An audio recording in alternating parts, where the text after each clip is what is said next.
Selamat sore Bapak-Bapak, Ibu-Ibu. Suara saya terdengar? Kedengaran, Mbak. Selamat sore. Oke, saya sudah jam 4, kita mulai saja langsung. Assalamualaikum warahmatullahi wabarakatuh. Selamat sore untuk semua. Alhamdulillah, puji syukur kita panjatkan karena berkat rahmatnya kita bisa berkumpul di sini untuk melaksanakan training BRC Start. Meski harus dilaksanakan, para peserta bisa tetap semangat untuk mengikuti training ini. Webinar hari pertama ini mengusung tema Training Awareness BRC Start Program. Jadi secara singkatnya, BRC Start adalah standar yang dikembangkan untuk melengkapi BRCGS for Food Safety. Standar ini dikembangkan untuk merangkul industri UMKM untuk mengembangkan Food Safety Management System agar produk UKM dapat bersaing di kancah global. Baik, untuk Bapak Ibu dan teman-teman peserta training, pada hari ini kami perkenalkan dengan narasumber kami, yaitu yang terhormat Bu Lely Rahmawati, SPPMP selaku konsultan resmi terregister BRCGS pertama di Indonesia. Selamat sore Bu Lely. Hadir Bu? Hadir, selamat sore saja. Selamat sore Bu, semoga semangat terus ya Bu sore ini. Iya, terima kasih. Oke, baik, pada sore yang berbahagia ini, izinkan saya Syaza Lutfia untuk membuka acara dan menjelaskan beberapa peraturan selama online training ini. Peraturan pertama, peserta diwajibkan untuk menyalakan kamera selama training berlangsung. Kemudian bila berhalangan untuk menyalakan kamera, diharapkan untuk informasikan dalam kolom chat dan sertakan untuk berada dalam mode mute selama training berlangsung. Dan mic boleh dinyalakan pada saat sesi diskusi atau dipersilahkan berbicara oleh pembicara atau moderator. Kemudian bagi peserta yang memiliki pertanyaan, silakan langsung tulis pertanyaannya dalam kolom chat dan moderator akan memilih pertanyaan yang akan dijawab langsung oleh narasumber kami. Kegiatan ini merupakan kegiatan hari pertama dari serangkaian kegiatan training yang akan diadakan. Akan saya bacakan susunan acaranya. Pertama, pembukaan acara. Kedua, menyanyikan lagu Indonesia Raya. Ketiga, pemaparan presentasi mengenai market dan biodata narasumber yang akan disampaikan oleh saya sendiri. Kemudian pemaparan materi oleh narasumber kita sekaligus diskusi dan tanya jawab. Kemudian penutup. Memasuki agenda selanjutnya, yaitu menyanyikan lagu Indonesia Raya.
Baik, terima kasih para hadirin semua.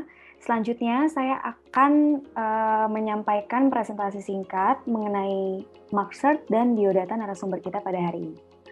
Izin share screen ya Bapak Ibu.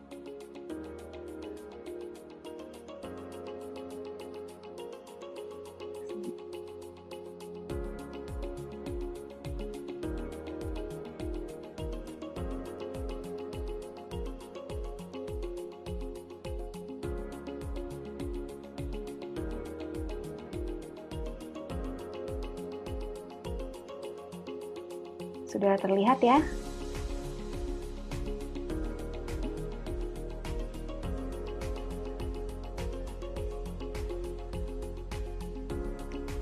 Baik, saya akan menyampaikan beberapa informasi singkat mengenai marksert dan juga biodata narasumber kita pada hari ini. Baik, PT Marko International Indonesia merupakan organisasi yang berpengalaman yang bergerak di bidang pelatihan pendampingan serta penilaian kesesuaian. Dalam perjalanannya, perusahaan kami telah mengalami beberapa tahapan metamorfosis seiring dengan perubahan tren global serta harapan dan kebutuhan pihak berkepentingan. Kemudian dalam sejarahnya, PT Marko dari tahun 2017 hingga 2019 kami merupakan organisasi yang bergerak di bidang sertifikasi dengan menggunakan merek dagang berupa afiliasi dengan AFNOR French Group yang merupakan organisasi standarisasi dan penilaian kesesuaian asal Prancis yang telah berpengalaman sejak tahun 1926. Hal ini melahirkan pengalaman mengelola proyek di bidang sustainability, pangan, dan IT, sehingga kami memiliki sumber daya yang kompeten di berbagai bidang yang spesifik, terutama jika menyangkut persyaratan ekspor dari negara penerima. Kemudian pada tahun 2020 kami bermetamorfosis menjadi Marksert by Marko International sejak Agustus 2020. Dan kami memiliki konsultan BRC yang terregister di BRCGS London, Kerajaan Inggris sejak tanggal 18 Agustus 2020, sehingga kami memiliki kewenangan menyandang status Register BRCGS Consultant resmi yang dapat dicek di website yang ada di layar dengan ruang lingkup BRC, ISU 8, dan HARPC, HACCP. Lembaga penilaian kesesuaian PT Marko International Indonesia dengan brand Marksert berkomitmen untuk mewujudkan visi menjadi yang terdepan dalam pengembangan kompetensi dan keahlian melalui sertifikasi person di kancah global. Berikut akan saya sampaikan biodata singkat narasumber kami pada hari ini. Perkenalkan Ibu Lely Rahmawati, STPMP, konsultan resmi terregister BRCGS. Beliau menempuh pendidikan S1 sebagai pendidikan teknologi pangan dan gizi IPB, kemudian pendidikan master ilmu dan teknologi pangan IPB. Pada Januari 2019, beliau mengikuti conversion issue 7-8 BRC NFSSC 22.000 plus witness assessment version 5 oleh Mark Delkoff 1 from 6 benchmarking leader GFSI. Kemudian pada Juli 2016, beliau mengikuti training lead auditor BRC ISU 8 di BRCGS London, UK. Kemudian beliau juga menjabat sebagai pada 2004 sampai 2008 beliau bekerja di Pocari Sweat dan UZ 1000. Kemudian pada tahun 2008 hingga 2012 beliau berpengalaman bekerja di TUI Friendland, Indonesia dan BSN. Kemudian pada tahun 2013 hingga sekarang beliau menjabat Station Service International. Kemudian beliau menjabat sebagai Lecturer and Head of Department Food Technology, International University Lezong Indonesia, dan sebagai Direktur PT Marko International. Baik, sekian mengenai narasumber dan profil singkat dari PT Marko International. Sekarang memasuki acara selanjutnya, yaitu penyampaian materi oleh Ibu Lely Rahmawati. Kami persilahkan. Oke, terima kasih banyak Syasha. Assalamualaikum warahmatullahi wabarakatuh. Oleh Ibu. Suaranya feedback nggak ya? Nggak ya? Oke.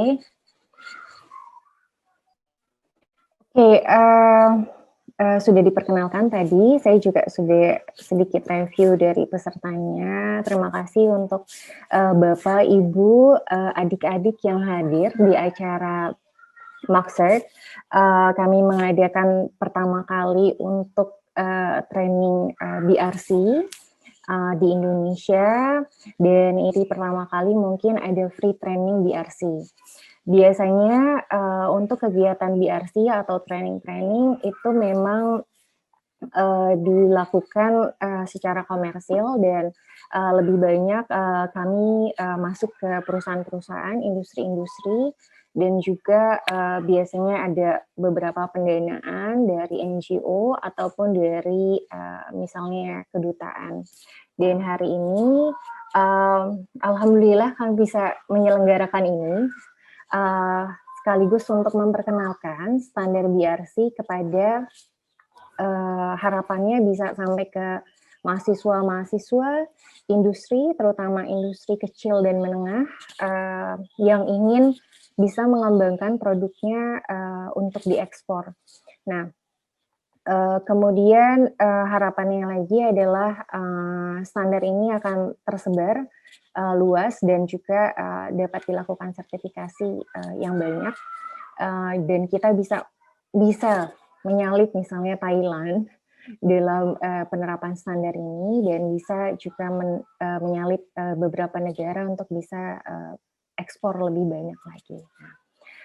Saya izin untuk sharing slide. Oke, di sini. Oke.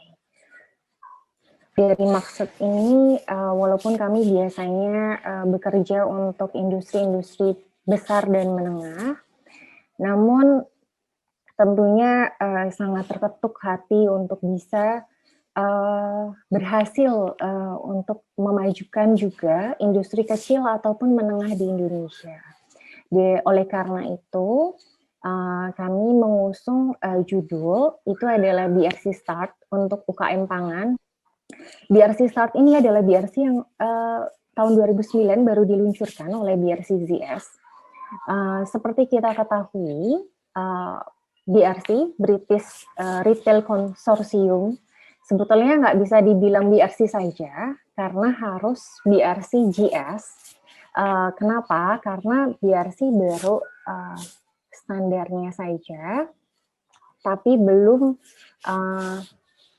sebentar ya, ternyata yang di-sharing bukan, sebentar ya, sharingnya saya pindahkan ke sini.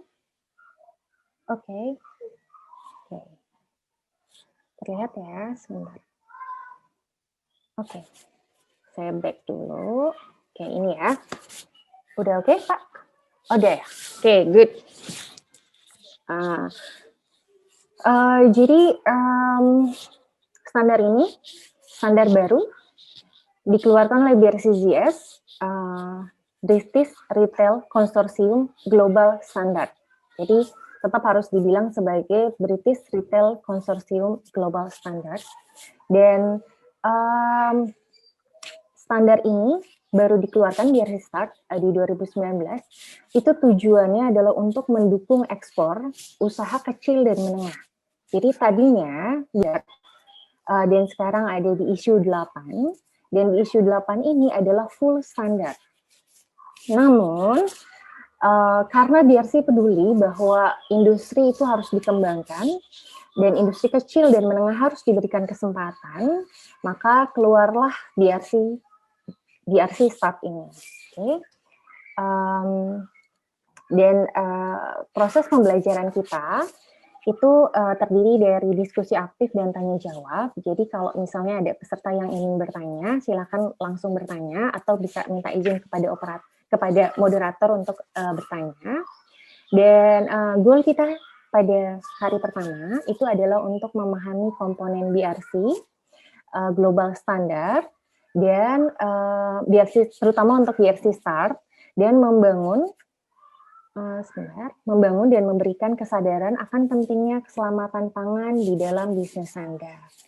Dan di sini sebelumnya saya akan sedikit menjelaskan terkait dengan proses BRC, standar BRC ini. Saya baru belajar standar BRC ini di 2018. Jadi ketika bergabung dengan AFNOR, saya baru belajar standar ini. Sebelumnya, kebetulan pernah bekerja di TÜV Rheinland sebagai lead auditor untuk ISO 9001, 14001, OHSAS, kemudian juga lead auditor untuk ISO 22000, kemudian juga, jadi ada sekitar 6 standar yang saya kuasai di waktu saya bekerja di TÜV Rheinland Indonesia. TÜV Rheinland berasal dari Jerman dan saya bekerja di sana sebagai lead auditor. Nah, pada saat bekerja, saya cuma tahu ISO 22000. Dan waktu itu training Cina dan pengajarnya berasal langsung dari Jerman, itu Ibu Gehlen. Dan saat itu udah ngerasa keren banget sih standar ini gitu kan, karena diajar sama orang Jerman, kemudian saya juga diundang sama BSN untuk oleh KAN untuk ikut training internasional di Bogor gitu kan, sampai di level tertinggi dari penerapan sistem manajemen keamanan pangan. Tapi pada tahun 2018 ketika pertama kali diperkenalkan oleh organisasi AFNOR kepada saya, itu saya kaget bahwa oh ternyata 22.000 itu belum ada apa-apanya. Dan 22.000 itu adalah cuma, maksudnya bukan cuma ya, tapi ada standar-standar yang ternyata bisa sangat mendukung ekspor. Dan saya baru tahu bahwa ada satu standar yang levelnya tertinggi, bahkan di atas FSSC 22.000, yaitu adalah BRC ini. Jadi pas kenalan sama BRC, saya perlu beberapa waktu, training beberapa kali, untuk tahu standar asli ini kayak ini bukan ISO, ini bukan standar yang biasa saya pegang gitu. Saya biasa pegang ada RSPO sama ICC, dan itu udah ngerasa keren banget. Pas ketemu BRC itu rasanya kayak back to zero. Jadi pas belajar, Bu Leli belajar ini, terus pas dikasih standarnya, apa sih ini standarnya susah banget gitu kan. Standarnya kok mengerikan banget, detail dan sangat detail tuh langsung saya nggak bisa megang standar ini sendiri gitu, dan saya butuh waktu untuk bisa menyelami.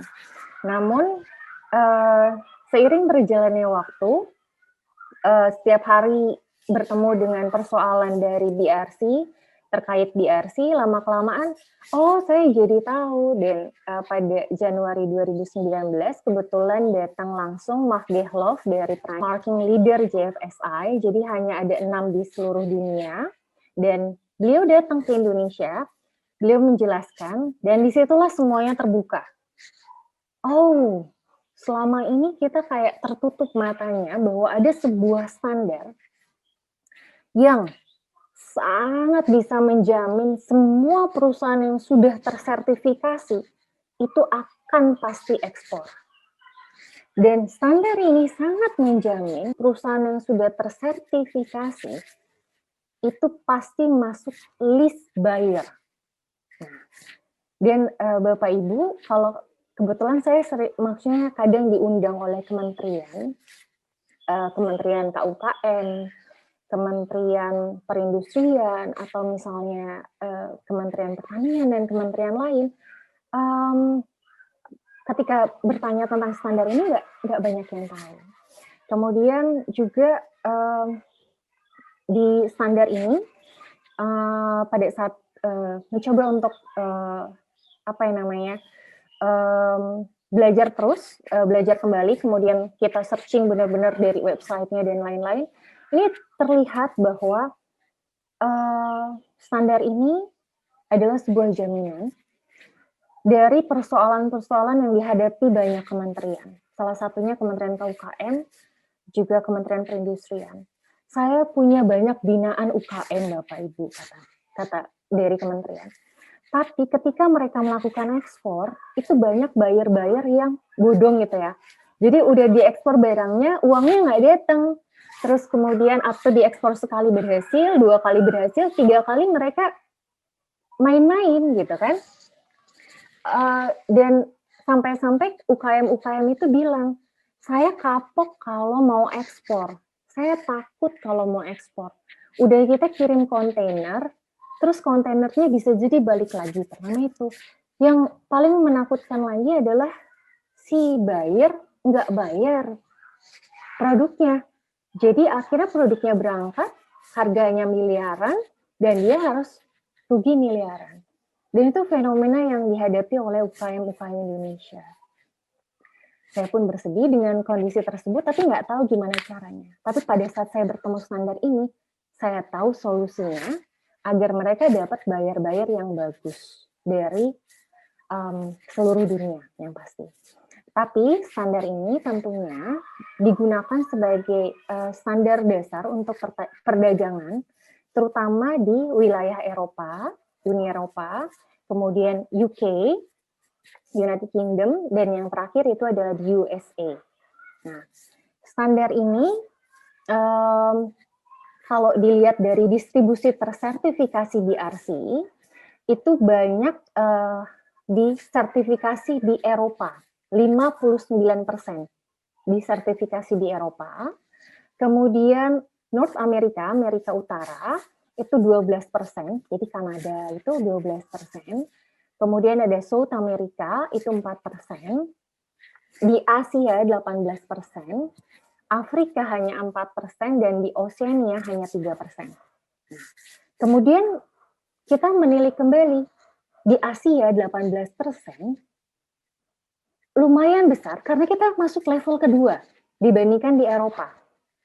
Dan Bapak Ibu bisa bayangkan, terus saya bertanya-tanya, ini Asianya Asia mana sih yang banyak berhasil bisa sertifikasi? Ternyata yang banyak berhasil itu adalah India dengan sekitar 900-an sertifikat, hampir 1.000 sertifikat. Kemudian Thailand hampir 600 sertifikat. Bagaimana dengan posisi Indonesia? Di posisi Indonesia baru masih di bawah 200, jadi sekitar 177 sertifikat. Nah, terus kita tentu bertanya-tanya, Bu Lely, apa sih hubungannya sertifikat yang ada di Asia 18% ini dengan ekspor? Nah, kebetulan saya alhamdulillah dikasih rezeki untuk bisa mengunjungi Eropa dan juga UK, stay di UK beberapa waktu di sana, dan saya suka sekali belanja ke Tesco, Lidl, kemudian Sainsbury, dan lain-lain. Lidl itu berasal dari Jerman, kalau Sainsbury sama Tesco dari UK. Mungkin ada yang pernah dengar Walmart. Walmart itu adanya di Amerika. Terus kemudian mungkin ada yang pernah dengar Carrefour. Di Indonesia ada Carrefour. Nah, Carrefour itu berasal dari Prancis. Nah, di situ saya lihat ketika misalnya lagi belanja nih di Tesco ataupun Lidl, berusaha untuk mencari produk Indonesia. Di Londonnya, di Edinburgh-nya, saya nggak nemu produk Indonesia di Tesco ataupun. Kemudian saya coba kunjungi juga beberapa Sainsbury misalnya, saya nggak menemukan produk Indonesia. Tapi saya juga nemu ada beberapa produk Indonesia, tapi khusus perikanan. Saya nemu produknya, tapi hanya khusus perikanan. Terus bagaimana saya tahu kan maksudnya ada beberapa mahasiswa Indonesia yang kuliah di luar, dan bagaimana mereka sampai bawa-bawa sambal. Saya takut kangen rumah, saya bawa-bawa sambal. Saking karena apa? Karena memang di supermarket besar itu tidak menemukan.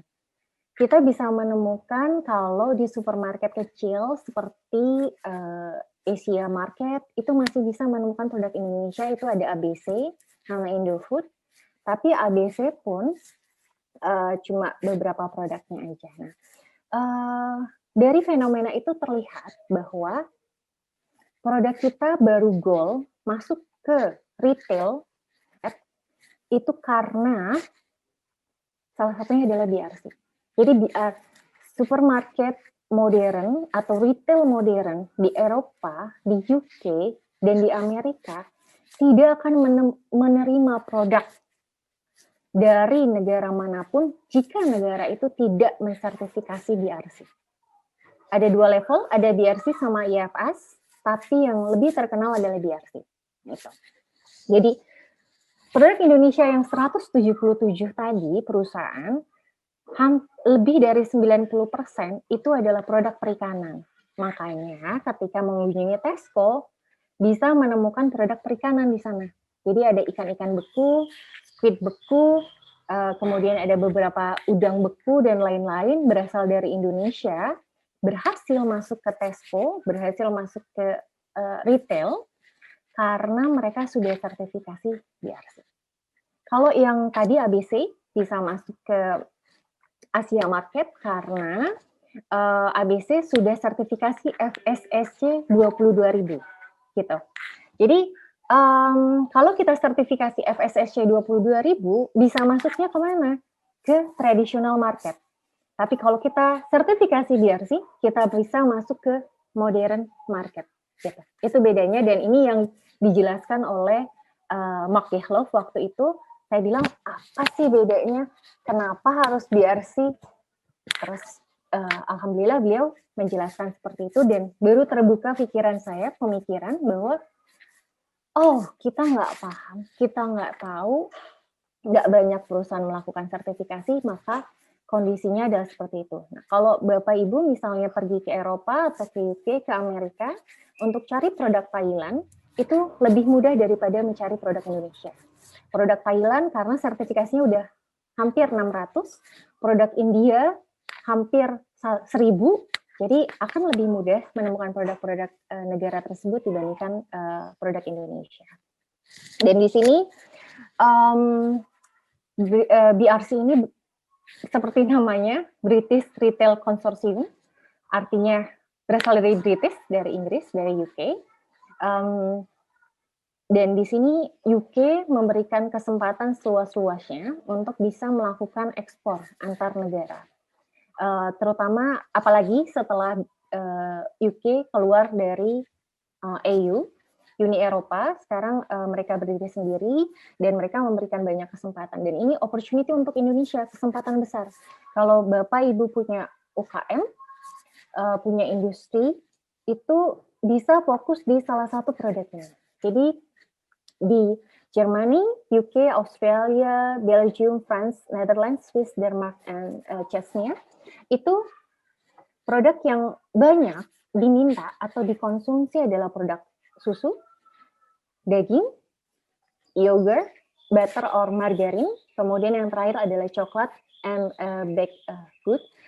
Dan seperti kita tahu, margarin berasal dari kelapa sawit, dan Indonesia adalah penghasil atau produsen kelapa sawit nomor 1 di dunia. So, we have opportunity. Jadi kita punya kesempatannya. Dan coklat, Indonesia penghasil coklat atau kakao terbesar nomor 4 di dunia. Jadi Indonesia punya kesempatan. Tapi kesempatan ini belum dimanfaatkan oleh Indonesia dengan maksimal. Oke.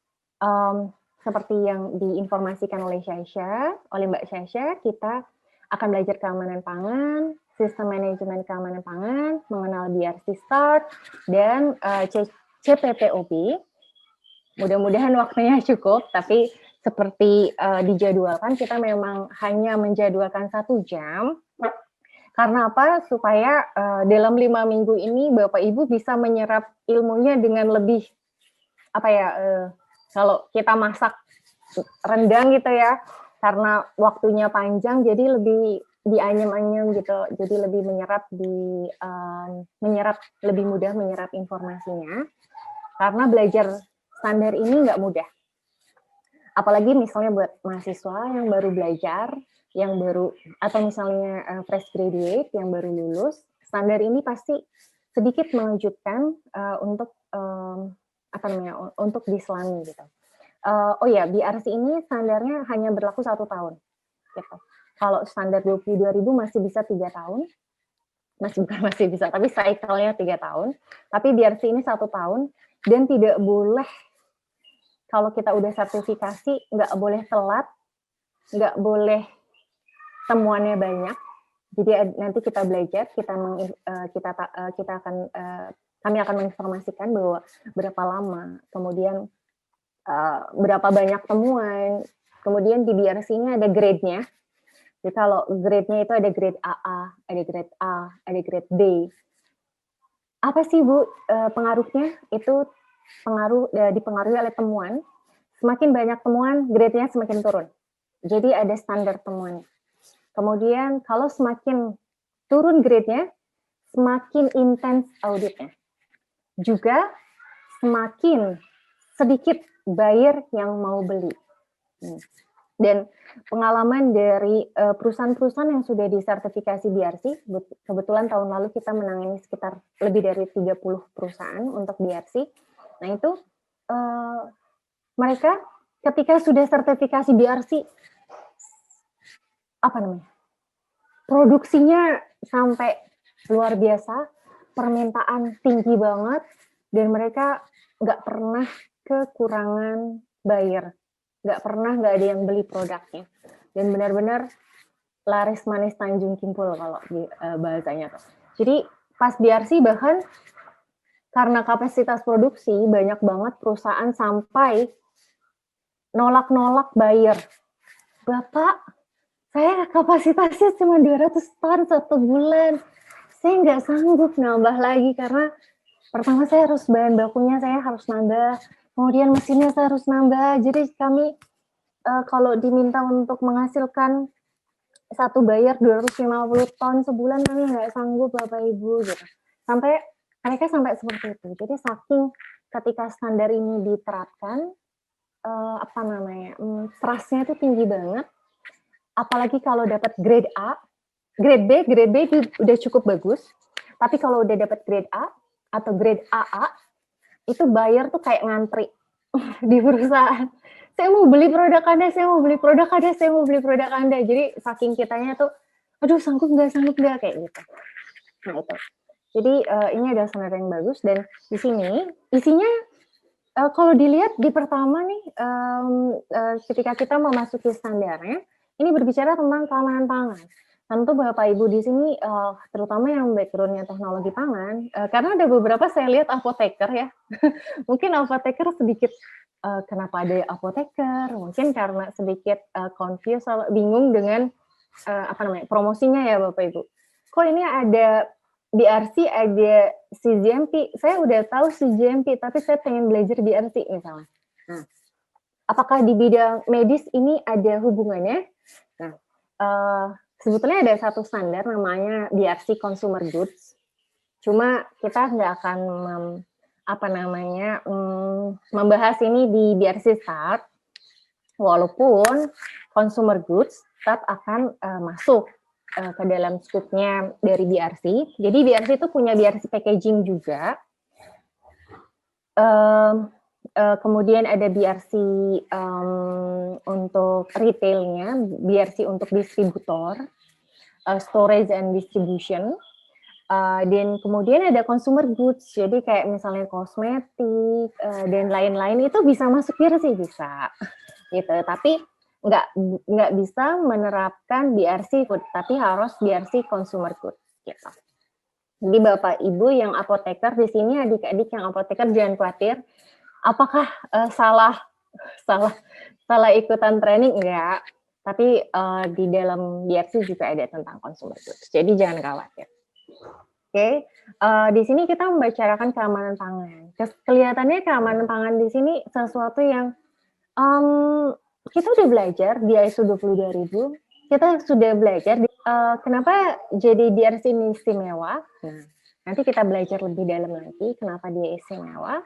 Di sini tetap di dalam DRC karena dia adalah standar tertinggi untuk keamanan pangan.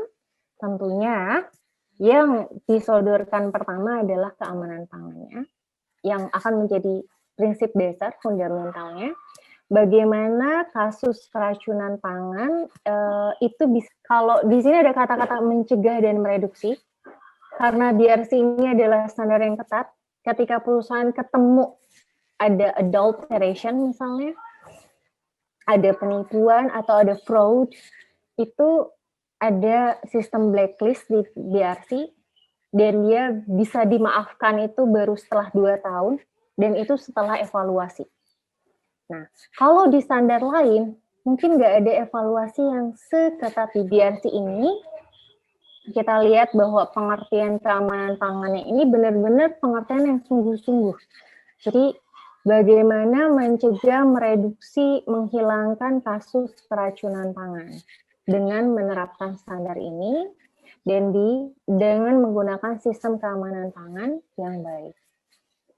Kemudian, kita tahu di Indonesia pengertian untuk keamanan pangan itu juga telah di Indonesia nomor 86 tahun 2019 tentang keamanan pangan, di mana keamanan pangan ini adalah kondisi dan upaya yang diperlukan untuk mencegah pangan dari kemungkinan cemaran biologis, kimia, dan benda lain yang dapat mengganggu, merugikan, dan membahayakan kesehatan manusia, serta tidak bertentangan dengan agama, keyakinan, dan budaya masyarakat.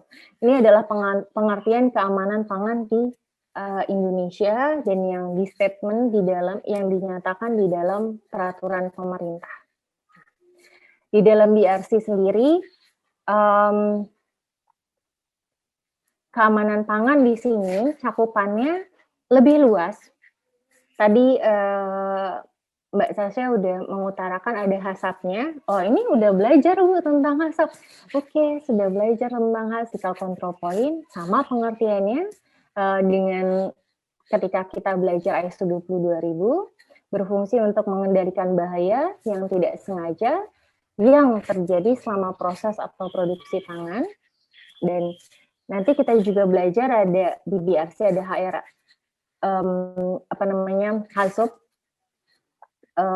kemudian ada belajar food fraud, ada belajar adulteration, sama dengan kalau kita belajar HACCP di 22.000 di BRC juga sama prinsipnya, tetap mengikuti kepada kodeks di bawah 7 prinsip HACCP, bagaimana kita melakukan analisis bahaya, menentukan critical control point, menentukan critical control limit, menetapkan sebuah sistem untuk memantau CCP, menetapkan tindakan perbaikan menunjukkan hal yang tidak sesuai, kemudian menetapkan verifikasi untuk menunjukkan bahwa HACCP telah berjalan dengan baik, dan membuat dokumentasi untuk semua proses HACCP.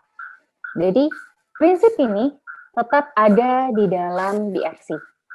Namun, nanti akan ada tambahan-tambahan lagi bagaimana prinsip HACCP ini bisa dibangun kembali oleh yang banyak membuat perusahaan yang mau BRC. Ada tuh dari tahun, saya mengunjungi perusahaan ada dari tahun 2018, maju mundur cantik, maju lagi, mundur lagi, maju lagi. Bu, saya tetap jadi DRC-nya. Oh iya, silakan Pak. Oke, kita datang Pak. Dan itu udah sampai gap assessment, udah sampai ini saking takutnya. Kelihatannya sama dengan standar keamanan lain bahwa di sini ada bahaya yang mungkin hadir dari pangan olahan, yaitu bahaya biologi, bakteri, jamur, virus, parasit, atau cacing, protozoa. Ini salah satunya Indonesia. Ada beberapa produk Indonesia yang ditolak dari Amerika ataupun produk yang ditolak ke Eropa Penyebabnya ini itu adalah ada cacing di dalam ikannya. Nah, kenapa ada cacing?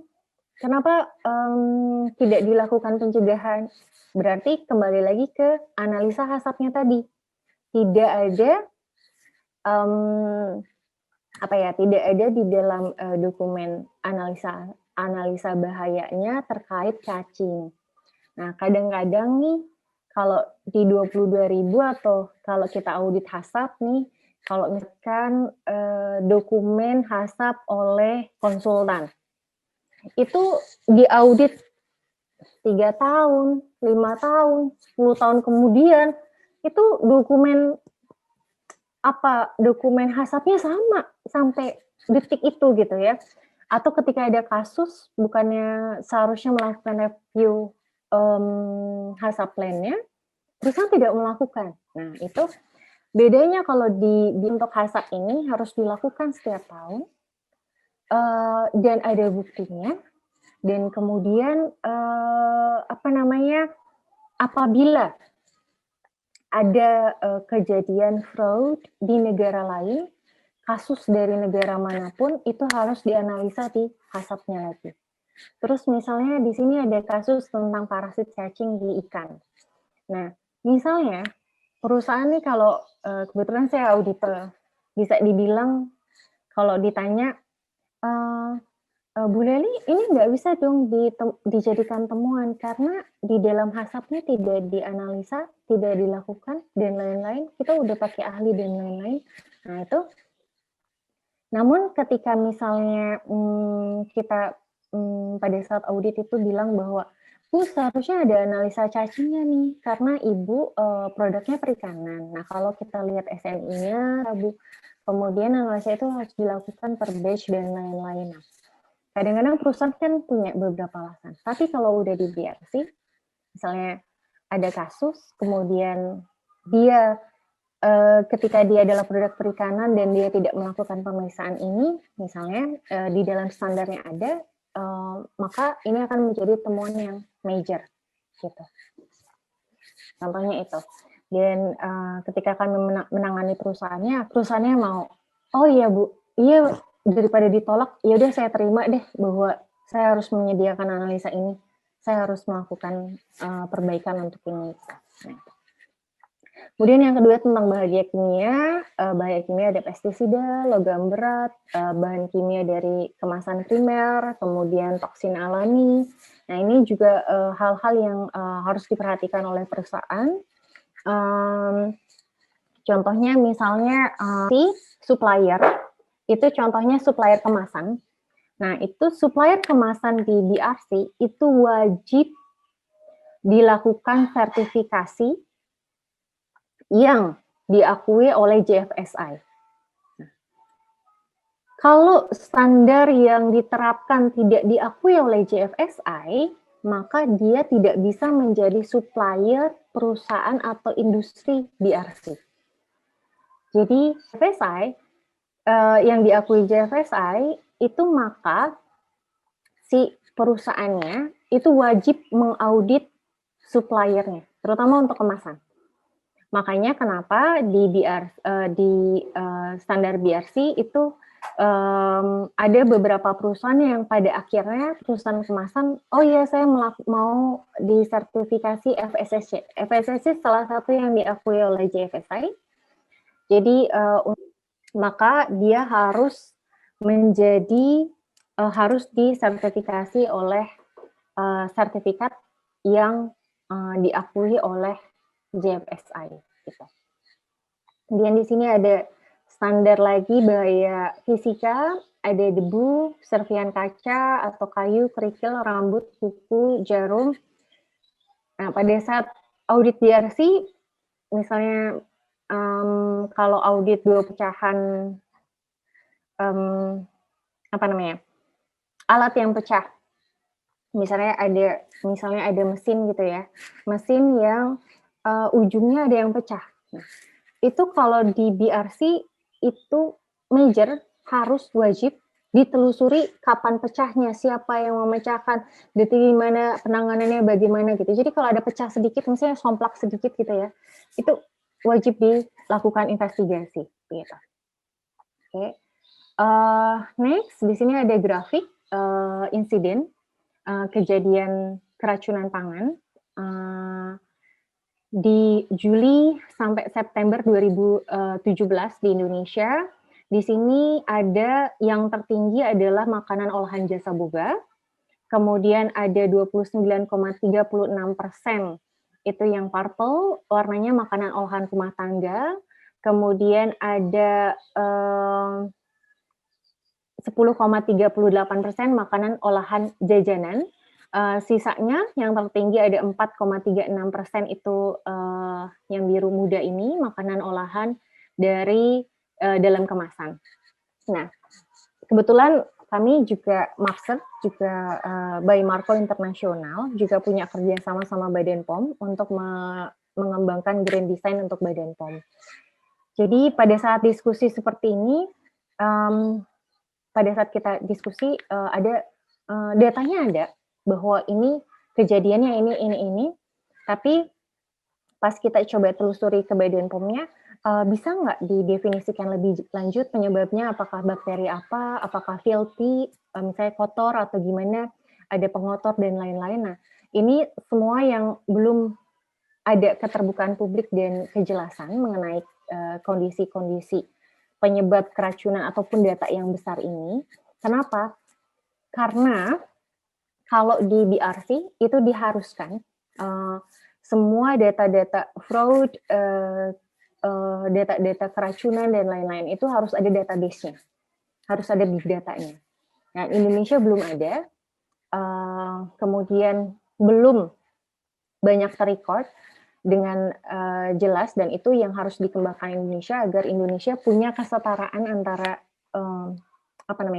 transparansi di Indonesia dan transparansi di Eropa maupun di negara yang sudah menerapkan BRC ini. Gitu.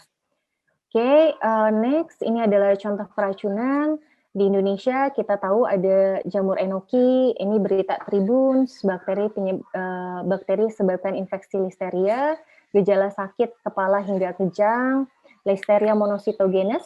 Mungkin kalau yang jurusannya teknologi pangan atau jurusan yang biologi memahami bahwa listeria ini biasanya ada di makanan segar, pangan segar, dan ini adalah jamur enoki, merupakan produk pangan segar. Dan kalau kita tahu bahwa jamur itu kalau kita masak kan nggak boleh terlalu matang, nanti rasanya agak pahit. Di sini listeria sangat memungkinkan ada, merupakan penyakit yang diakibatkan kontaminasi dari bakteri dan berdampak fatal pada ibu hamil, termasuk bayi di dalam kandungan, bayi baru lahir, orang berusia di atas 65, dan pemilik imun lemah. Dan Indonesia di sini terlihat bahwa datanya melalui data data berita, belum data yang dikeluarkan oleh resmi atau pemerintah atau organisasi NGO yang menangani terkait dengan kejadian keracunan apapun misalnya food fraud di Indonesia. Sampai sini ada pertanyaan?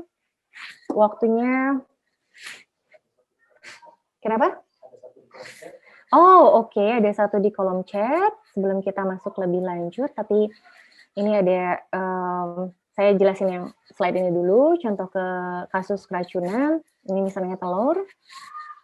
Telur kelihatannya simple. Indonesia kalau kita breakfast gaya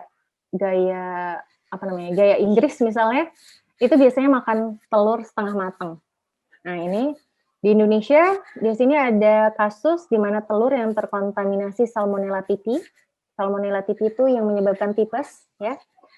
Bakteri yang hidup di usus hewan ternak dapat menyebabkan tipes, demam tifoid. Ini menyebabkan lokasi atau pabrik pengolahan makanan yang penyebabnya adalah lokasi atau pabrik pengolahan makanan yang tidak bersih, pabrik tidak menjalankan sistem sanitasi yang baik sehingga pangan tercemar selama proses pengolahan, penyimpanan bahan pangan yang kurang tepat. Ini bisa terjadi. Dan kalau misalnya kita belajar di teknologi pangan, bagaimana sih cara menangani telur yang baik? Bagaimana kelihatannya kan telur kan ada shell-nya, Bu, ada kulitnya. Pasti aman-aman aja, itu belum tentu. Jadi telur pun bisa terkontaminasi dan bisa menyebabkan penyakit kalau dia juga proses selanjutnya tidak melalui proses pemasakan. Oke, di sini ada standar keamanan, ada kumpulan persyaratan yang dipatuhi agar menghasilkan produk pangan yang aman untuk konsumen, ada GMP. Seperti mungkin kemarin hari Selasa kita mengadakan training CGMP. CGMP ini adalah current good manufacturing practices, jadi yang terbaru, yang teranyar dari GMP itu pakai CGMP. Tapi biasanya kalau untuk CGMP khusus untuk produk farmasi dan kosmetik. Sedangkan kalau GMP sendiri itu banyak fungsinya. Itu ada yang khusus untuk pangan, ada khusus distribusi, ada khusus untuk storage, penyimpanan dan lain-lain. Dan kita juga mengenal ada HACCP, kemudian ada ISO 22000 dan di sini ada BRC Global Standard, ada lagi juga IFS, ada FSSC 22000, ada beberapa standar lain. Jadi yang kita kenalkan hari ini adalah yang BRC, yaitu standar keamanan pangan tertinggi di dunia, terrumit, terkompleks, tersulit di dunia. Gitu. Oke, sampai sini aja. Tadi sudah mulai ada pertanyaan. Saya lihat. Mungkin Mbak Syasha bisa kasih informasi. Oke, baik. Atau mungkin ada yang mau tanya langsung. Gimana? Pusing atau enggak? Baru belajar untuk hari ini? Boleh menyalakan mic? Mic, ya. Halo, Bu. Iya, halo. Ya, mohon maaf, saya Rafki, Bu, dari Alpepom. Saya mau menanyakan untuk kalau misalnya perusahaan sudah punya FSCC 22.000, kemudian dia ingin menerapkan BRC terus melakukan gap analisis ya Bu ya. Nah itu biasanya temuan-temuan yang ada tuh di apa aja ya Bu ya? Gapnya besar atau enggak gitu ya Pak Raffi ya? Iya, maksudnya kadang kan kalau banyak kita adopsi sistem, kadang banyak apalagi beda masa ya ini ISO sama yang agak keeropaan ini kan kadang banyak istilah, tapi ada nggak sih Bu yang sangat fundamental berbeda gitu, bukan cuma emang antara FSSC 22.000 dengan BRC gitu ya? Betul, terima kasih Bu. Oke, terima kasih untuk pertanyaannya Pak Raffi. Ada lagi? Di sini, ini ada yang Pak Aditya Sri Prabakusumai, teman saya di LinkedIn ya Pak ya? Salam kenal Pak, akhirnya ketemu walaupun tetap di udara ya. Ya, ketemu darat nih. Pertanyaannya sangat banyak ini. Jika suatu corporate mempunyai banyak plan di tempat yang jauh, apakah masing-masing plan juga melakukan sertifikasi BRCGS? Standar HACCP yang dipakai di BRCGS ini cukup mengacu kodeks saja atau dapat menggunakan HACCP di 22.000? Jika suatu company mempunyai supplier primer yang cukup banyak, apakah supplier tersebut harus juga melakukan sertifikasi BRCGS? Oke. Tadi pertanyaan yang Pak Raffi pertama, gap-nya besar atau tidak? Jadi pada saat 2018 saya tuh dipaksa untuk switch dari BRC ke FSSC project-nya. Terus pada saat diskusi sama Mah Gehlov, saya tanya, kenapa harus BRC? Kenapa nggak FSSC aja? Dan AFNOR di Prancis juga bilang, FSSC aja, sertifikatnya 3 tahun. Jadi kita masih bisa nafas lega. Jadi masih punya waktu untuk perbaikan, karena masa berlaku sertifikat 3 tahun. Gitu. Justru inilah keistimewaannya BRC. BRC nggak mau kalau supplier ataupun industri yang melakukan sertifikasi BRC itu main-main. Karena kalau kita audit 22.000 atau FSSC, mungkin Pak Aditya tahu, kadang perusahaan suka nawar ya Bapak ya. Suka nawar temuan, nawar perbaikan, bisa di stage nanti aja, nanti kan ada 3 tahun. Nah, auditor datang 3 tahun, kita bikin konsep 3 tahun, kalau ada perbaikan 3 tahun ya, gitu kan. Di BRC nggak bisa Bapak Ibu. Jadi kalau misalnya semua yang tulisannya SOI nanti kita belajar, itu pernyataannya wajib. Kalau sudah wajib, jadi temuan itu major. Kalau ada satu temuan major aja, grade-nya turun dari AA misalnya, langsung B Bapak Ibu. Saking striknya, perusahaan takut banget kalau dapat temuan major. Jadi kalau misalnya ada, misalnya salah satu temuan klien saya adalah dia punya ruang steam untuk ikan. Dia ikannya ikan sarden kaleng. Dan itu berkarat. Dalam waktu maksimal 2 minggu, itu yang berkarat itu harus sudah hilang. Terus saya juga pernah ngasih tahu sama klien saya, kalau ada banyak temuan major, itu direduksi dulu sebelum kita maju sertifikasi. Kenapa Bapak Ibu? Karena cuma dikasih waktu 2 minggu. Sebetulnya 42 hari, tapi ada jeda waktu untuk certifier, untuk auditor bikin laporan, dan lain-lain. Jadi sebetulnya maksimal 2 minggu harus diselesaikan. Kalau misalnya temuannya harus beli mesin Bapak Ibu, sulit nggak buat perusahaan? Sulit. Jadi dia kalau misalnya temuannya major, maka dia nggak sanggup, ya udah silakan mundur. Kami nggak butuh perusahaan yang nggak sanggup melakukan perbaikan gitu. Jadi kalau misalnya Pak Rifki ya, pas Pak Raffi nanya ada gapnya nggak? Ya pertama FSSC 22.000 cuma berlaku 3 tahun, BRC hanya berlaku 1 tahun. Kemudian BRC punya grading, dan perusahaan harus sangat hati-hati untuk mereduksi grading. Jadi mereduksi temuan. Bagaimana temuan itu tidak ada pada saat diaudit. Jadi perusahaan tuh sampai berdoa banget, yang penting minor. Tapi minor pun ada maksimalnya Bapak Ibu. Kalau minornya lebih dari 10, itu turun lagi grade-nya. Gitu. Jadi perusahaan menjadi sangat hati-hati, tidak akan tawar-menawar untuk sebuah temuan. Gitu. Kalau di FSSC 22.000 masih bisa tawar-menawar, di BRC nggak bisa. Gitu. Jadi itu bedanya. Standarnya bedanya kita bisa ulik nanti. Contoh yang paling besar adalah terkait dengan burung misalnya. Di dalam FSSC belum ada informasi, tapi kalau di BRC bahkan perusahaan kalau ada burung bersarang di storage-nya, itu udah temuan major. Kalau ada burung, kalau ada pohon yang menempel kepada bangunan, itu juga temuan Bapak Ibu. Jadi bisa dibayangin ya, kalau di BRC. Pohon harus ada jarak minimalnya. Jadi nggak boleh ada pohon yang menempel kepada bangunan, contohnya itu.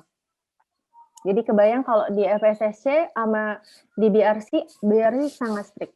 Misalnya gini, saya punya teman waktu training di UK, di Inggris, dia bilang gini, Bapak ikutan training ini orang dari perusahaan Inggris. Iya, karena kita mau menerapkan BRC, cuman kita maju mundur. Kenapa? Karena kita produknya puding. Kita fresh puding gitu, Bu.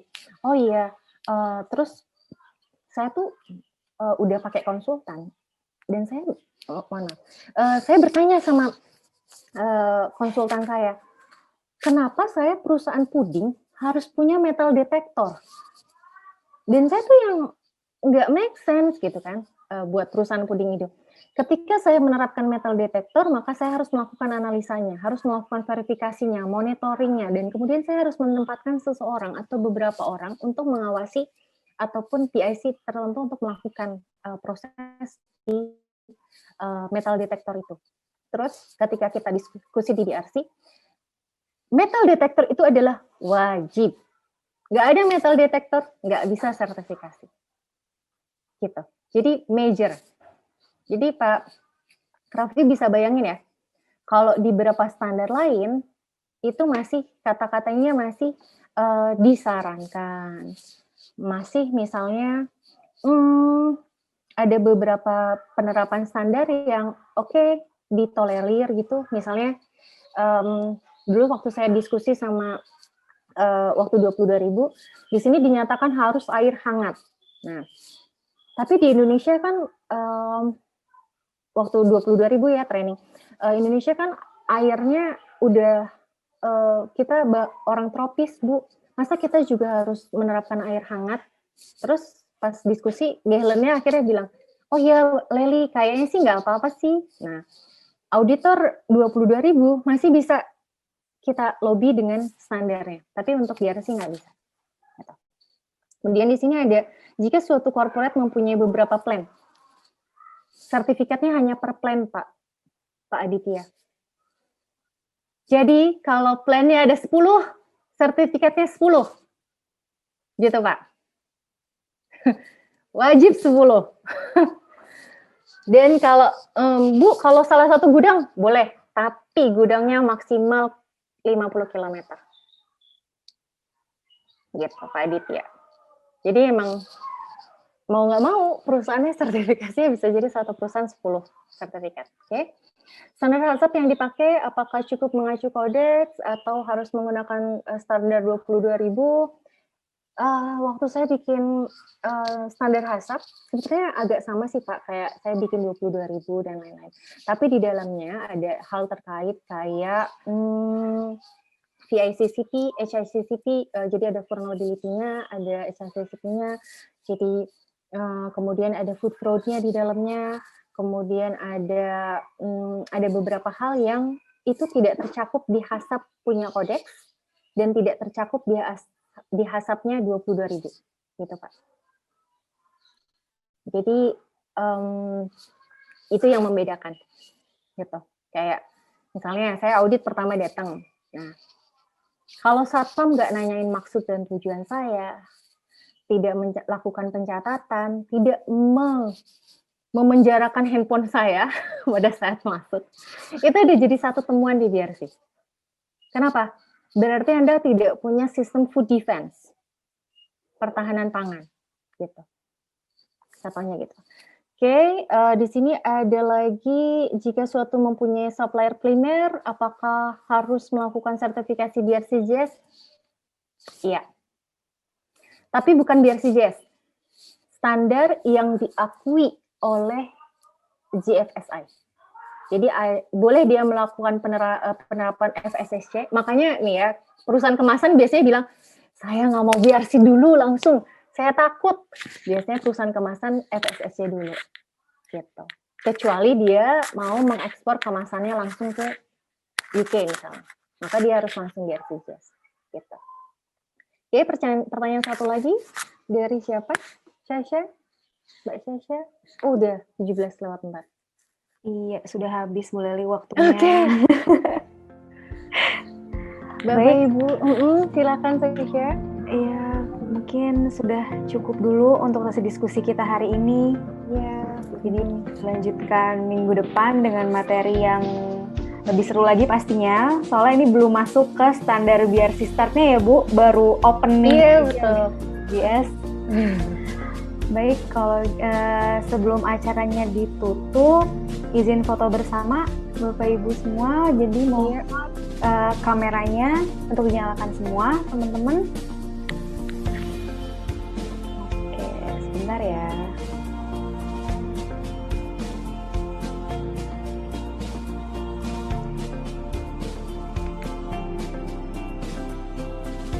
Baik, halaman pertama dulu ya. 1, 2, 3.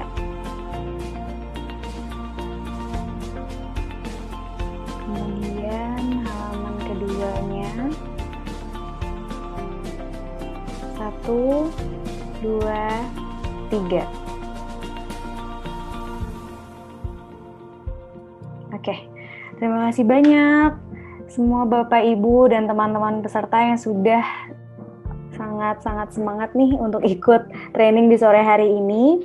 Semoga kita bisa ketemu lagi di minggu depan untuk pembahasan yang lebih seru lagi pastinya. Jadi buat teman-teman yang mungkin sekarang masih punya pertanyaan yang belum terjawab, atau mungkin masih meraba-raba nih materinya seperti apa, jadi bisa ditanyakan minggu depan.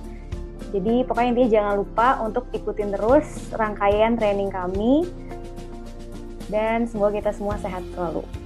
Terima kasih.